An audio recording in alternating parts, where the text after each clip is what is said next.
दोस्तों आजकल फिल्मों के पार्ट्स बहुत बन रहे हैं, लाइन से पूरी सीरीज़ बनती है। तो चलिए बात करते हैं आज एक दो ऐसी ही फिल्मों की और उनके पार्ट्स की, और जानने की कोशिश करते हैं कि कौन ज़्यादा बेहतर है और क्यों।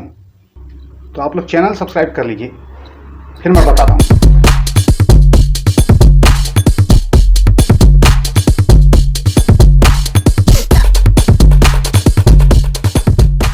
वैसे तो ये सब मेरे पर्सनल ओपिनियन है।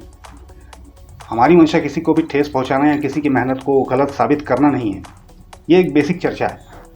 तो चलिए बात करते हैं गोलमाल की। रोहित शेट्टी की गोलमाल आप सब जानते हैं, उसके कितने सारे पार्ट्स आ चुके हैं, लेकिन जो पहला पार्ट था वो सबसे बेस्ट था। उसे आप हमेशा याद रखेंगे। उसके अंदर कॉमेडी तो थी, साथ कॉमेडी के साथ एक सीरियस कहानी थी। उसमें एक ठहराव था, कलाकारों की एक्टिंग तो अच्छी थी ही, साथ ही हर चीज़ का एक मतलब भी निकलता था। और अगर आप वाकई में देखो तो सबसे बेस्ट वही था। उस कहानी से आप अपने आप को जितना कनेक्ट कर पाएंगे उतना बाकियों से नहीं। उसके बाकी की कहानियाँ और पार्ट्स तो सिर्फ उसके नाम से चल रही हैं। और उसमें भी वो दूसरा वाला जो था सेकंड, वो तो बिल्कुल भी अच्छा नहीं था। गोलमाल 3 फिर भी मनोरंजन के लिए थोड़ा ठीक था, लेकिन मैं सबसे बेस्ट मानता हूँ 1 को। उसके बाद जो 2 था, क्योंकि वो बहुत ज़्यादा ओवर एक्टिंग लगा मुझे उसमें। और 4 की कहानी भी आप कुछ भी कहो, लेकिन वो भी पब्लिक को उतना कनेक्ट कर पाए ऐसा मुझे तो नहीं लगा था। बाकी लोगों को पसंद आया हो तो वो एक और बात है, पर मेरे हिसाब से वो भी कनेक्ट नहीं कर पाती है। कहने का मतलब ये है कि पहली फिल्म जो थी, हम फिर भी कहीं सोच सकते हैं कि ऐसा फिर भी हो सकता है, लेकिन बाकी की चीज़ें नहीं। अब इसमें हम आगे चलते हैं। अगली फिल्म है हमारी हेरा फेरी। सन 2000 में आई ये फिल्म प्रियदर्शन की एक कॉमेडी फिल्म थी, जो कॉमेडी के साथ ज़िंदगी का एक रूप भी दिखाती है। जो कुछ हालात उसमें उन कैरेक्टर्स के थे, ऐसा वाकई में भी होता है, और उनके हालात में से ही उसमें एक फ़न निकल के आया था। और उनके हालात बिल्कुल सच्चे थे। पैसों की कमी, नौकरी की ज़रूरत, सपने सच करने की ख्वाहिश, बेहतर ज़िंदगी की चाहत, उन कैरेक्टर्स के जीवन का दर्द, जो सारी चीज़ें मिलकर उसे एक बेमिसाल फिल्म बनाती है। वो हमारी ज़िंदगी, मेट्रो सिटी के जो तकलीफ़ हैं, जो वहाँ के गरीब हैं, जो उनको दिक्कतें होती हैं, या जो मिडिल क्लास हैं, और एक आम इंसान अपने आप को उससे पूरी तरह से कनेक्ट कर पाता है। वो श्याम, राजू, बाबूराव में खुद को भी पाता है। और वहीं बात करें अगर हेरा फेरी 2 की, तो वो कम्प्लीटली ओवर। हेरा फेरी 2 में दरअसल दोस्तों हुआ ये था कि वो बहुत ज़्यादा कॉमेडी बनाने के चक्कर में उसमें हो गई थी ओवर कॉमेडी। उसको बोलते हैं ओवर कॉमेडी। कैरेक्टर्स भी उसमें एकदम हल्के हो गए थे। श्याम, बाबूराव, राजू, ये लोग भी एकदम उसमें अलग ही लग रहे थे।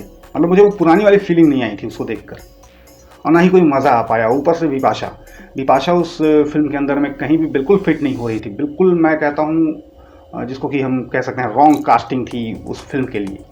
वो उस फिल्म का हिस्सा होकर भी वैसा नहीं कर पाई थी जैसा कि तब्बू ने किया था हेरा फेरी 1 में। तब्बू अपने रोल में बिल्कुल पूरी तरह से फिट थी। तब्बू एक बेहतरीन अदाकारा है, इसीलिए वो पहले फिल्म के सेंसिबल कॉमेडी को समझते हुए, उस कैरेक्टर के हालात को देखते हुए एक्टिंग की, वो भी एक सादगी के साथ। और 2 में मुझे कहीं भी वो फील नहीं आया था। मैं जिस उम्मीद के साथ, जो उम्मीद लगाकर सिनेमा देखने गया, पूरी तरह से डिसअपॉइंट हुआ। दोस्तों मैं हेरा फेरी आज भी देखता हूँ, कई बार देख चुका हूँ, और अब भी यकीन मानिए मुझे वो फिल्म कभी बोर नहीं लगती। लेकिन 2 मैं नहीं झेल पाता। सिनेमा को दरअसल हम लोगों ने ही ख़राब किया है। अभी आ रही है हंगामा का भी दूसरा।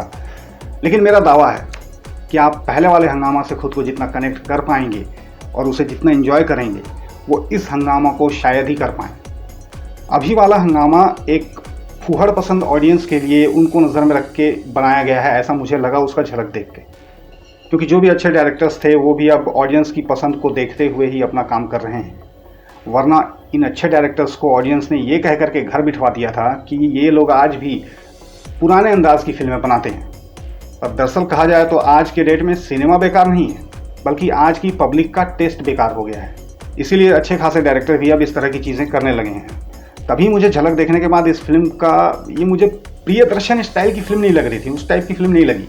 और वैसे भी दोस्तों हम लोग भले ही इसमें पार्ट देखते हैं, पार्ट लोग बनाते हैं फिल्मों के, लेकिन मैं ये देखता हूँ कि जो बात पहले पार्ट में होती है वो पार्ट मैंने अक्सर देखा है, सेकंड पार्ट में उस पहले पार्ट का नाम ख़राब ही होता है और कुछ नहीं होता है।